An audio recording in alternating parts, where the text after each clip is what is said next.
Alhamdulillah wa syukurillah wa la hawla wa la quwwata illa billah. Wassalatu wassalamu ala Rasulillah wa ala alihi wa sahbihi wa ala alihi sadri wa yassir li amri wa hlul 'uqdatam min lisani yafqahu qawli. Amma ba'du. Bapak Ibu yang dirahmati Allah, alhamdulillah kita bisa kumpul lagi untuk sholat berjamaah yang dihadirkan dengan majelis ilmu, dan kita masih dalam rangkaian tema kurban. Maka kita refresh lagi bahwasanya putra Nabi Adam yang dibunuh oleh saudaranya itu ketika saudaranya memprotes kurban itu ditolak, baru kurban mulai HP Abdullah kata benar-benar kamu akan aku bunuh. Maka yang terbunuh menjawab, innama yataqabbalullahu minal muttaqin. Sesungguhnya kurban itu diterima bukan karena dibandingkan dengan yang lain, tapi karena kita sendiri bertakwa enggak. Sehingga dalam poin-poin takwa dalam kurban, maka pada pertemuan yang lalu itu sudah saya sampaikan, Rasulullah SAW dikabarkan, diinformasikan dalam hadis muttafaqun alaih disepakati oleh Sahih Bukhari dan Muslim, Imam Bukhari dan Muslim, bahwasanya Nabi sallallahu alaihi wasallam doha bika bisaini amlahaini akronaini, bahwasanya Nabi SAW itu menyembelih dua domba jantan amlahaini, badannya mayoritas putih tapi ada belang hitamnya, akrona ini bertanduk, tabahahuma biyadihima, ya tabahahuma biyadihi, disembelih dengan tangannya sendiri, wasamma wa kabaro, dan mengucapkan bismillah dan bertakbir, wa doa rizlahu ala sifahihima, dan meletakkan kaki beliau di atas bagian samping lehernya. Sehingga ini bukan menunjukkan kewajiban, tapi menunjukkan keutamaan, karena kaidahnya al-aslu fil amri lil wujub. Hukum asal perintah di dalam agama wajib. Sedangkan hadis yang saya sebutkan tadi tidak ada kata perintahnya. Kalimatnya kan bahwasanya Nabi berkurban jantan putih ada hitamnya, bertanduk dan disembelih sendiri. Bahwasanya itu kan kalimat berita. Sehingga kalau yang datang hewannya jantan ini utama, kok datangnya betina tidak apa. Yang datang kok putih belang hitam ini bagus. Kok yang datang putih tok ya tidak apa-apa. Yang datang bertanduk ini saya. Kok enggak punya tanduk, datang sumune ya tidak apa-apa. Kemudian yang datang soal banyak, engkau tak boleh dewi, tidak apa-apa. Tolak mau dipengi. Begitu pula pulau nitip boleh, itu juga boleh. Maka sampai di sini ada yang bingung. Ya, terus di sini tidak menunjukkan kewajiban tapi keutamaan. Nah, apa yang dirahmati Allah Subhanahu wa taala, tapi yang justru menunjukkan kewajiban, yang mana saya mensurvei itu banyak yang keliru, itu adalah soal untuk mengindikasikan usia. Nah, sebenarnya wajibnya soal usia, karena Nabi mengatakan la tadbahu illa musinna, jangan buat sembelih kecuali usianya cukup.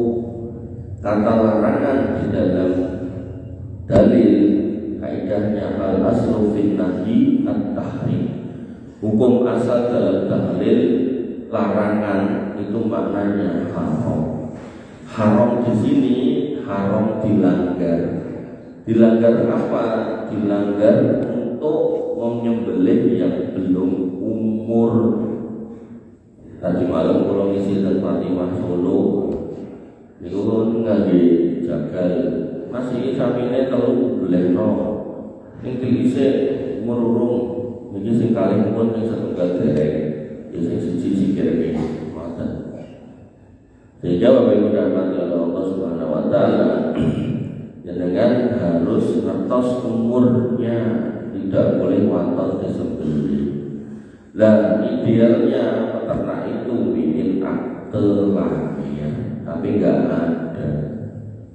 Padahal kula ngorek batu niku cilik lho. Niku nek dibedheki paling mung koyo emprit gitu. Itu aja dulu pemerintah pernah nyuruh untuk diregister peternakannya dan diregister kelahiran. Endamel akte. Terus saya pernah beli arwana seperet. Niku awake niku dileboni chip cilik, kapsul cilik ngono mungkin dilesepke. Terus mungkin disekerke kan nomornya. Soalnya nek wonten niku dianggap nangkap dari alam sehingga berpotensi dipenjara. Makanya jadi sapi-sapi ini orang dari tidak pakai akte, janil ya. Tapi karena tidak ada, maka wasilahnya niki dengan harus pastikan. Niki men kula sanjangan niki enten lurah pasar sapi sing membantah ya kan bukan tidak mau, cuma dia ngomongnya gini, enak loh mas, peternak ini umur setahun, ngerti mungkin ada datang teknik ini kan butuh waktu setahun kas, makanya ya sapi ini dicekel keloe, untungnya tengah loro dituntut dengan utang. Biar apa? Biar 1,5 tahun pun dados ngeten iki. Nek ngono kuwi piye kok kalih kula. Kula jawab kita melihat fisiknya. Kalau kita lihat sudah gini dan kita nggak tahu cerita itu, ya kita bebas. Itu tanggung jawab dia. Bahkan dia cerita lagi yang lebih parah lagi. Sampai yang tahu ngerti sapi bodong, boten, zaman nongso bodong mustahil.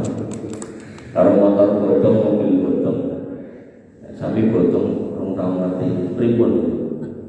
Sapi dudel ngerti orang, mereka alih pulau.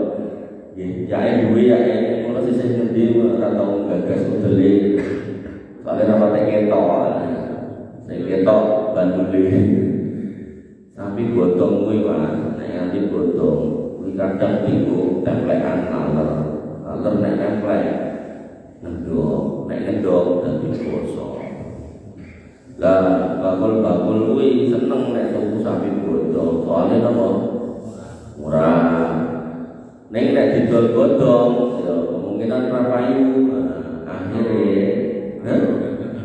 akhirnya dipermak. Sapi yang dipermak bodongnya dilebokke. Bar dilebokke goleke sendal cepet dituwek-tuweke. Bar kuwi kulit iki wontenan kuwi Mas ditarik. Templeke ngono diateku. Wah, dadi kaya wong sesar dioperasi rampung halus ngono kae. Nah, nek wonten kan terus dadi regane mahal lagi to. Lah nek kita jenengan kebeli yang kayak gitu dibeli, ya tidak apa-apa, kita tidak tahu. Tapi nek dari awal sapi bodong dibeli ya tidak boleh. Makanya bedakan antara mana yang menjadi keutamaan dan mana yang menjadi kewajiban. Dengan harus paham. Wabil khusus panjenengan yang diminta untuk mencarikan. Sehingga kemarin itu mulai dijak Pak Kulon tergeruk pilih sapi gede-gede, gede mesti larang. Dan dia memang spesialis metal. Mulai tekoknya sih paling cilik itu metal. Semuanya betul. Internet kali itu wah ini cocok. Jadi udah mati Allah. Di sini tadi dikatakan jantan bukan kewajiban tapi keutamaan. Sehingga kalau misal dengan anggaran yang terbatas dan memang sudah dibatasi, niku ini pegawai dulu. Nek cuma 3 kepalanya pun boten usah keliling metal karena biasanya ya susah. Kemarin itu metal jantan tapi oil tur rakate lemu iku rata-rata 7,5 setengah gitu. Atau nek benar-benar cuma pengen metal ya betina masih bisa gitu kan. Tapi nek 21, 22, 23, 24 itu biasanya metal jantan insya Allah dari oil. Kemarin yo bapak saya tak bawa ke tempatnya salah seorang ustadz itu ngerti fikih otomatis kan. Itu dia paham kalau ini syarat ini wajib, maka dia nyetok sapi di Berul itu betina semua dan dalam stoknya itu jadinya yang gede. Bolak-balik bapak kulon itu ya, terlalu idealis. Mau aku ingin ini, akhirnya balik dari metal mau. Terus, ya kalau saja ini antaranya awal sedikit, saya kurang betul ya. Terus akhirnya yang sapi cuci, tinggal dia sendiri, sapi ini petang puluh antaranya. Nah, cuci tunggal hidupnya terus bapak kulon, naik film aku. Itu nih mas, tinggal khusus tunggal, makan puluh. Terus dia pun bang tawar, kalau kayak tawar bapak kalau medul setengah, medul 500. Pun tak 30 setengah, mang buka nomornya, kalau buka untungnya gede yang macam pedal. Oke pun, saya alhamdulillah. Pun parah pun kau mantuk. Jadi nak jual sapi pirang-pirang negara pengen terbaik semua. Makanya bapak ibu dapat Allah niku tembakul gede. Niku nak dibetul teng pinggir jalan seperti yang saya prediksi. Niku minimal iuran jenengan itu kedai gangsal yuto, ping 7, 35. Niku nembe entuk sing ngoten. Niku ten mriku wapake ten jero mriku 3 setengah. Sehingga nek misal dengan kertas sing ngoten niku metal tur kubur niku nggih pinter-pinter semonten. Ora Mas aku iso golek 26 metal lanang gedhe tur wis wel. Nah, niku insyaallah peternake ganjarane kathah. Berarti memang wong ilmu baik gitu. Nek jenengan saged ngoten niku terus piyai ngoten niku entene ten Pranci Mantoro kalih ten Semit terus niku peternak-peternak itu regine pirang-pirang sapi terus kula dari ngecek. Tapi ten pundi kemawon dengan mendapatkan sapi itu pastikan ini karena ini wajib. Kalau misal yang jantan dengan gak dapat, maka cari betina tidak apa-apa. Pertanyaannya melih, ada sebagian orang yang berpendapat, nek kan gak itu ansal. Nabi SAW mengatakan bahkan fakuluhu insitum, bahkan nek sapine weteng buat belek nek anake fakuluhu insitum, panganan anake iki ora apa-apa nek doyan. Tapi nek gak mau jalan kubur itu tidak apa-apa. Fa inna zakatahu zakatu ummi, tersembelihnya anak jalanan tersembelih goil. Makanya mungkin saya pernah cerita di sini ya, bapak saya pernah disuruh nyarikan di Mujahidin itu, ya, kemudian dicarikan ke salah satu peternak. Dan peternak ini sing wis anyel karo sapi ini. Mas, sapi kutuk punan. Dan kenapa sapi ini boleh-boleh mau gemah baik atas tau gemah gemah ya loh. Dan kenapa gemah jaluk kawin ya gue dikawin ke kesel aku yang kawin ke. Jadi peternak nanti kesel soalnya ada dua kondisi. Nek dikawin sapi tenan ya kesel yang munggah ini nek dikawin sontek kesel yang bayar. Akhirnya dibundut coba wedi sampai Mujahidin tidak ada yang protes, tidak ada yang komplain, tidak ada yang memberikan komentar. begitu disembelih ada anaknya. Wong sak monten bane ora nek sing ngerti aturan. Akhirnya niku dibelek anake dikubur. Tapi nek gak doyan ya enggak apa-apa. Di sini bahasanya fakulu in situ, makanan kalau mau. Nek gak mau ya enggak apa-apa. Nah, kubur PTT itu. Kemudian juga ada sing komentar gimana baru pas rapat itu penutupan panitia sanjang kayak ini pun buatan sah. Wah disitu kemudian bapak saya bilang boleh no dari opo bukune sing larang boleh kurban medho nek tak jualan antos mantan bapak saya. Akhirnya dia bapak itu Allah Subhanahu Wa Taala kita cari dan memang boleh. Makanya itu menjadi solusi panjenengan nggih umpami iurane boten nyukupi nggih mulut jantan yang sudah umur napa melih tanya KTP-ne nggih boten enten artene boten enten mangundut sing babon mawon ndak apa-apa. Nah kok nek boten ndak apa-apa dan peternak bahkan bakul termasuk ini Pak Ustadz niku wau sing kula parani niku dia mendatangkan mantri. Terus sapi-sapi betina itu sing dia jual niku di parani mantri sapi. Terus dicek setunggal dipastikan boten meteng. Kenapa? Kenapa kok harus dipastikan boten meteng? Bukan karena nggak boleh disembelih posisi meteng, boleh. Mau sapi itu nek meteng, nganti konangan meteng.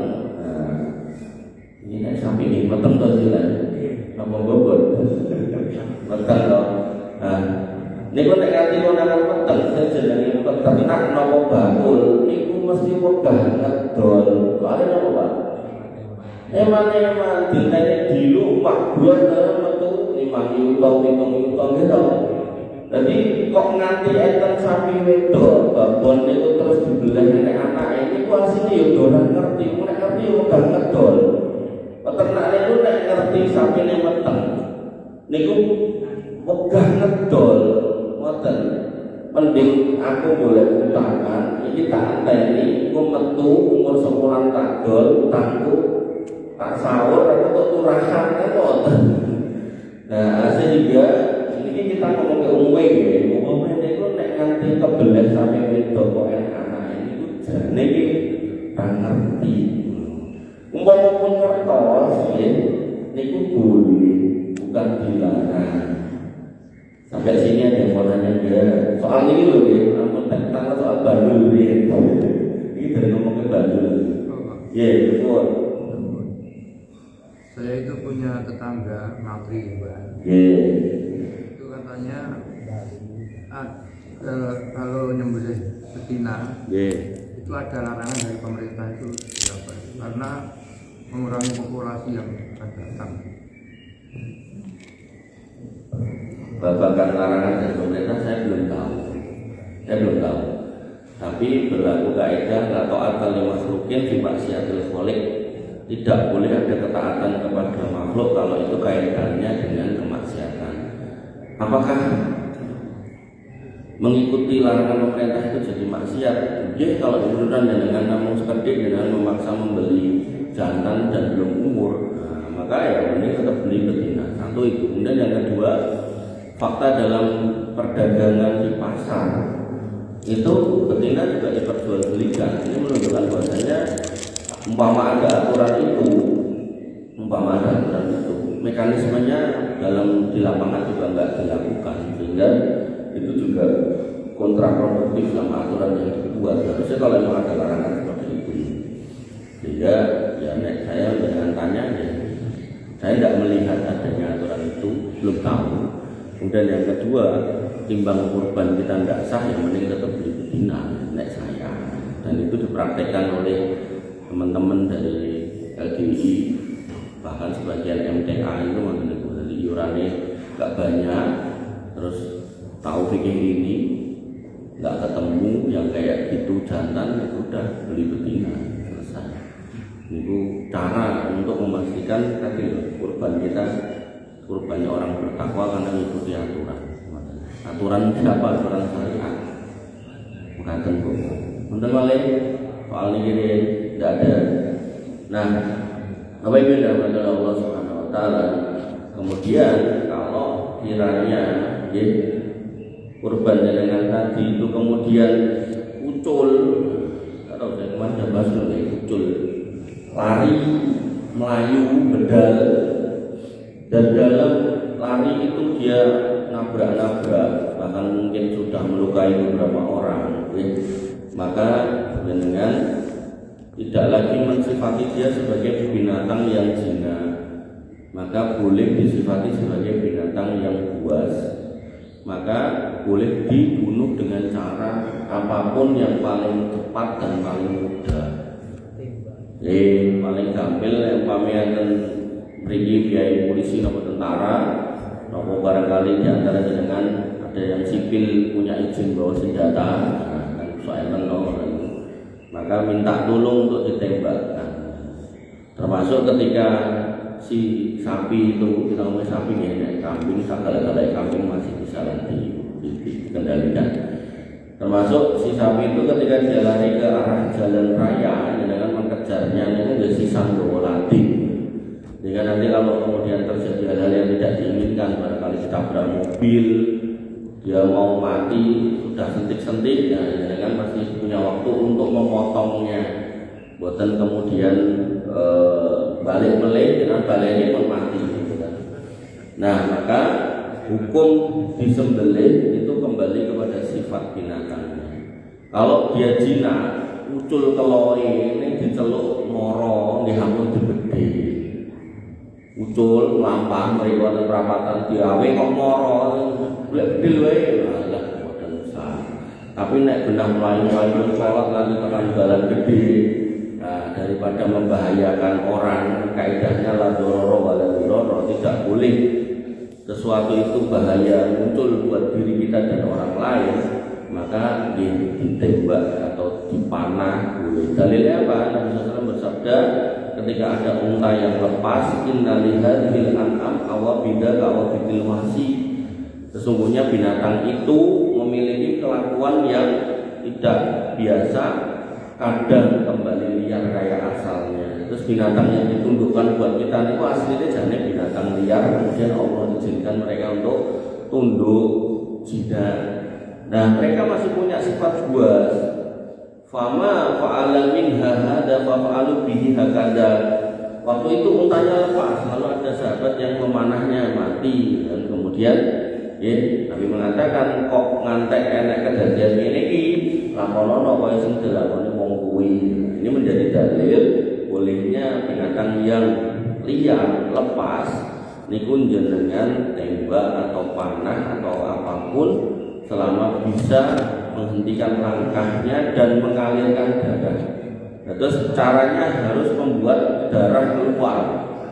Nek jenengan bandem nganggo watu napa botol mati niku nggih mboten angsal berarti.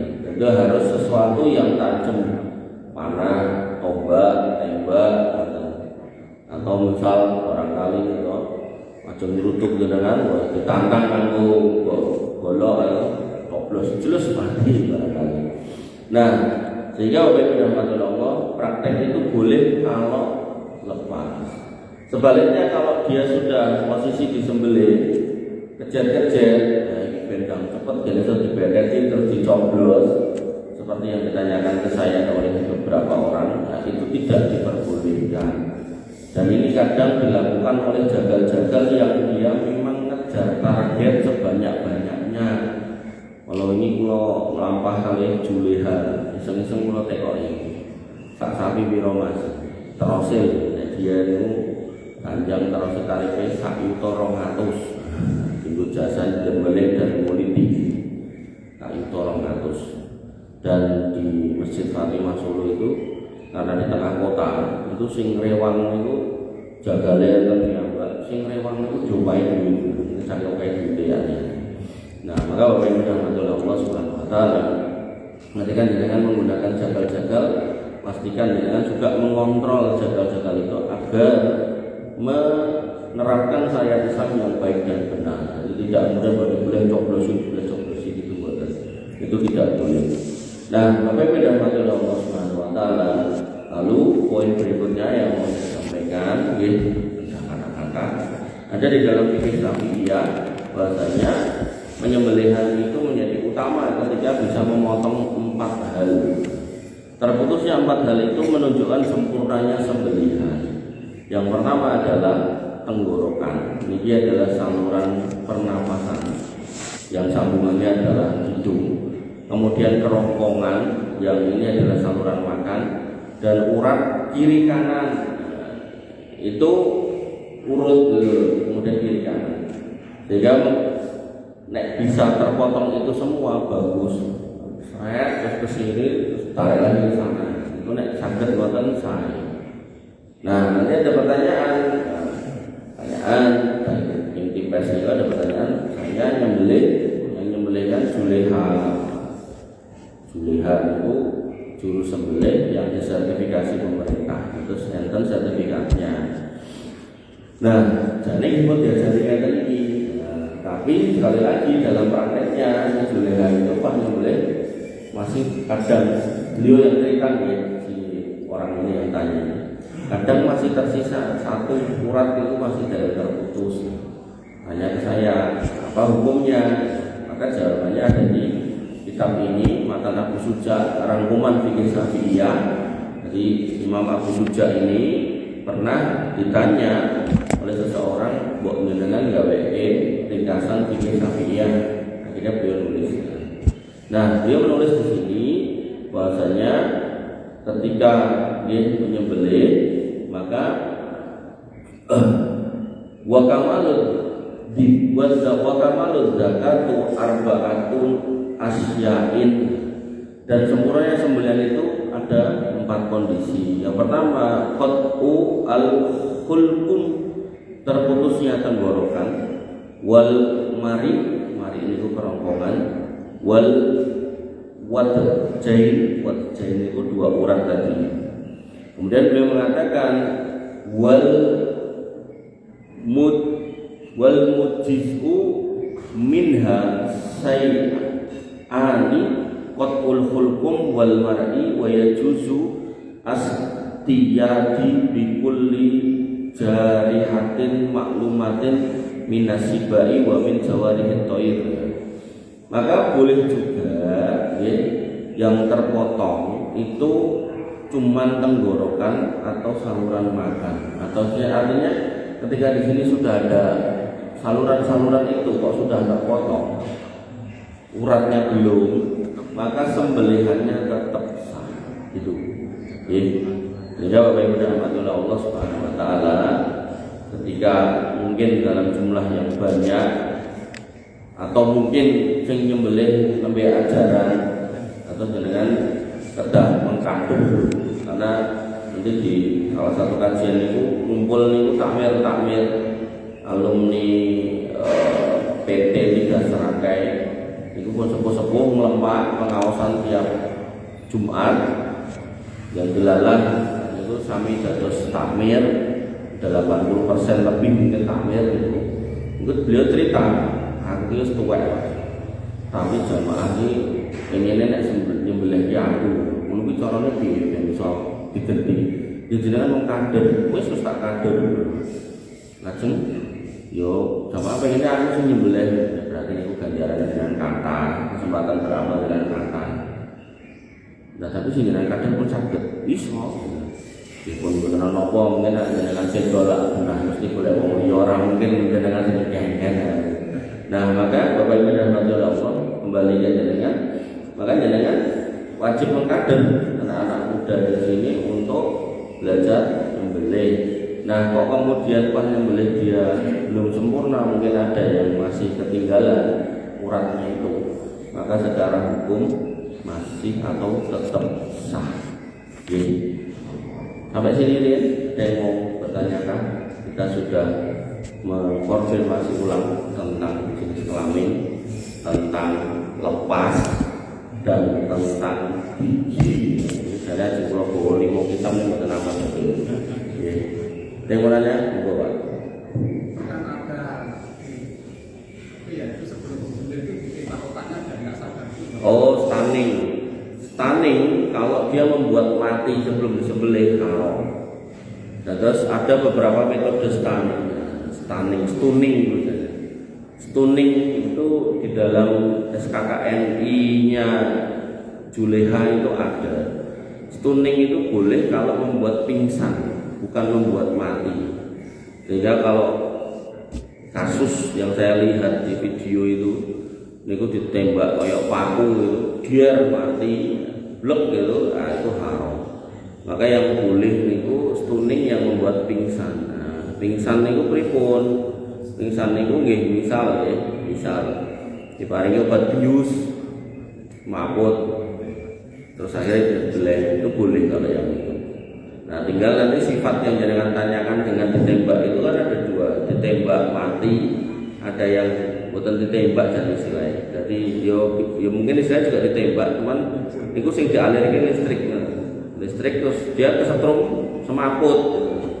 Pokoknya selama niku semaput boleh, tapi nek niku mati tidak boleh. Makanya enten piyai kaget mati toh. Nah, hewan pun nggih ngoten. Ayam potong itu loh. Itu nek bledek kan kelambangan mati. Makanya nek saran saya nek selama masih bisa digojeki hidup sehat namun stunning. Nek iki ora ditembak awas iki disetrum truk kaget mati. Bangke lagi. Bener? Paham? Nggih, alhamdulillah. Ada lagi? Pak Guru? Mas Anang? Tumben tentang nggih monggo pripun? Masih ngaji pagi. Iwan setelah disembelih. Nggih. Belum sakit. Lagi. Lagi. Itu langsung diperagat. Nggak boleh.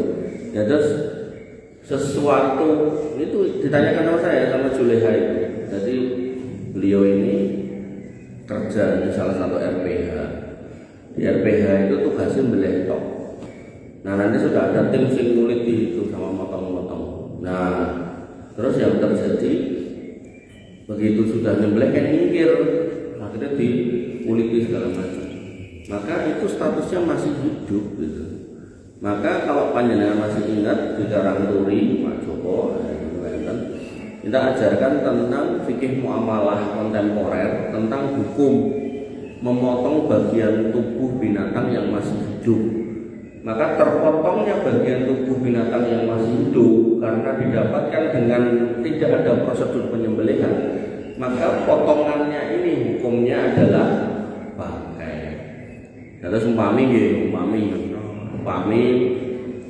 jenengan ada sapi, terus pengen banget sok buntut, neng pegang beleng sapi ini, pertimbangannya kita sok aku pas kurban tak kurban, soalnya konek dibeleng pas kurban buntutnya raumanan, buntutnya diketok nggak pas kurban dikirim ke masjid, sapi buntung rantai buntut. Mikirnya sah. Maka si buntut yang terpotong itu statusnya adalah bangkai haram dimakan. Jadi pembahasan lengkapnya pernah kita bahas di Karangturi itu.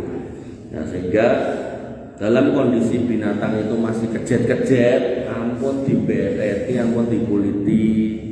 Dan itu kalau kita kembali kepada dalil tentang kisah Nabi Ibrahim kepada Ismail, dikatakan falamma aslama wa tallahu lil jabin, ketika keduanya sudah berserah diri pada perintah Tuhannya itu dan membaringkan putranya di atas pelipisnya siap untuk dibeleh, wa nadahu ayya Ibrahim, dan kami manggil wahai Ibrahim, qad sadaqta ru'ya bil haqq, kamu sudah membenarkan mimpimu, inna kadzalika najzil muhsinin, maka dengan sebab itu kami akan balas orang-orang yang berbuat ihsan. Sehingga landasan kedua dari kurban itu selain takwa adalah ihsan. Sampai Allah mengatakan melalui nabinya bahwasanya irhamu man fil ardi yarhamuka man fis sama, rahmatilah, kasihilah, sayangilah makhluk yang di bumi, maka yang di langit akan menyayangi kamu. Maka dengan sebab ihsan atas binatang kurban, ayat 106-nya inna hadalahu wal bala'ul mubin, sesungguhnya itu benar-benar ujian yang nyata. 107-nya wa fadainahu bidzibhin adim, maka kami ganti kurban itu dengan yang lebih gede, lebih baik, yaitu seekor sembelihan yang besar berupa domba. Sehingga kadang ngapunten, kenapa kita tahun lalu kurban kok sekarang ranjil kurban? Bisa jadi karena kita pas kurban kurang berbuat ihsan. Karena janjinya jelas, nek kamu ihsan tak tuker itu sing kurban dengan yang lebih baik, lebih besar. Sehingga logika saya dari beberapa konteks pembahasan ini, ayat ini yang saya coba rangkum, orang itu kalau kurban kanthi ikhlas, takwa, ihsan, niku genah rezekine lancar, tahun ngajeng niku dia korban meleh dan tidak mungkin mau melewatkan waktu tanpa korban. Tapi sebaliknya kadang niku ngapunten kita niku nek korban niku tadi itu minggring-minggring golek sing cilik. Jare yo duwe-duwe nek dilar sithik kan gadah, tapi golek sing cilik, golek sing gering, golek sing godhong ben murah gitu lho. Yang penting enten, akhirnya boten keijolan. Terus tahun ngajeng sampai tahun ini orang wae. Niku lho Pak. Niku yang saya amati yang terjadi seperti itu. Jadi tidak boleh dipedeti dalam kondisi hidup. Karena wonten mulai monggo Pak Joko. Jawa gede, Jawa cilik. Pak mau kan katakan sertifikasi itu sama pengadilan untuk jagalnya. Kalau pengadilan kemudian secara melakukan sembelihan itu dia sudah skillnya oke, tapi terkait dengan sertifikasi dia belum punya, apakah itu sah? Oh sah, sertifikasi itu kan cuma legalitas dari negara. Terus pengadilan itu kan lebih ke arah praktek. Terus enten bapak-bapak dengan yang punya putra lulusan STM bingung menyambut gawe nopo, daftarnya julehan itu buat sebagian orang itu jaminan, buat sebagian orang jaminan nek ini peribadane pun sekolah, sehingga harapannya nek kuliah itu bener. Karena ada sebagian jagal itu yang tadi itu tidak ngerti aturan. Nek julehan itu nek enten grupe itu gampil, itu numpuk ngaji benang makan. Tapi nek sing boten julehan itu kon ngaji mau. Penting kok ndak sat-sat ndak cepet gitu. Nah, sehingga itu cuma legalitas dari pemerintah. Artinya kalau pengkaderannya nggak pakai sertifikat ya nggak apa-apa. Kalau punya sertifikat itu bisa peluang buat putra kan untuk memudahkan dia dalam perjalanan menghadapi dunia. Bekal itu sudah dibolehin itu julihan itu tadi kita dari kata dan mereka kewalahan. Nah, oleh ini enten MBG itu beberapa SPG itu mensyaratkan sing nyembelih itu julihan. Sertifikatnya 3 juta atau 4 juta modal awalnya, tapi kan nek hitungan beli per ekor kan 1,2 lumayan. SPG 5 pun 6 juta kan Pak. Terus itu cuma legalitas pemerintah. Sama kayak gini loh, MUI mengeluarkan sertifikat dakwah, sertifikat ceramah gitu. Apakah nek ustadz duwe ngoten niku terus boten asal. Kula niku daftar ping pindho ra diceluk. Kula ati bingung salah apa. Kita sebut saya ya PNS gitu kan. Terus daftar kan, mungkin terus diceluk, terus pelatihan apa-apa gitu kan. Sebagai diuji gitu tadi kita. Padahal kula pikir kula nek kula PNS kan berarti kan saya nggak mungkin akan berbuat makar. Tapi ya ora tau diceluk pun daftar. Padahal pun daftar, berarti boten wis daftar pelatihan diuji ra lulus boten daftar, tapi gak diceluk. Nanti bingung banget. lanjut makane enten niku ten form niku sing terakhir kan leboke link media sosial. Kalau leboke to mungkin delok iki jenggote kedawan ya. Tapi kan dua tulisannya PNS tapi ya betul diceluk. Enten mulai cekak. Bapak Ibu dan Allah Subhanahu wa taala, wabillahi makaten yang bisa saya sampaikan ini review tambahan hasil jalan-jalan saya. Monggo dengan sikapi nganti bijak apa yang sudah kita pelajari, dan di mana-mana saya sampaikan ini bukan untuk menghukumi yang lalu. Yang lalu ya sudah biarlah berlalu, tapi ini untuk koreksi yang akan datang, dan juga bukan sebuah paksaan. Atas sing ngeten, umpami panjenengan ora aku ngene iki duwe dasare, lah monggo ndak apa-apa. Berarti di sini ada khilafiyah. Ngoten mawon, ini namanya fikih. Tapi nek umpami jenengan dereng kepanggih dasarnya dan saya tadi sudah sampaikan, maka jenengan mengikuti yang sudah saya sampaikan, nanti tak gawa ke bukune dan itu kan insya Allah niku aman. Tapi nek misal jenengan pokoknya dasarnya ora ono, nah itu bahaya dalam praktek peribadatan. Satu lagi saya tambahkan, jadi ketika saya katakan latar bahu ilam musinnah, hadisnya berbunyi gitu, jangan kamu sembelih kecuali yang berusia cukup. Bahasanya kan tidak boleh di sini bukan berarti dagingnya haram, karena sudah dua masjid itu salah paham. Enten jamaah yang memahami berarti dagingnya itu haram, nak boten. Dan terus ketika kita menyembelih binatang yang terlalu muda, niku boten dagingnya haram, boten. Latar bahu ilam musinnah niku menyebabkan itu tidak sah sebagai sembelihan kurban, sehingga niku terhitung sedekah, ngoten lho. Boten terus haram dagingnya. Niku kados jenengan zakat fitrah ning dilampahi lek zakat fitrah niku bar salat Id. Nah niku namine sedekah, boten zakat fitrah. Maka nggih terus ini tidak haram dagingnya, tetap boleh dimakan, ning boten haram tapi tidak sah sebagai sembelihan, sebagai kurban, itu namun sedekah. Kira-kira menurut pangapunten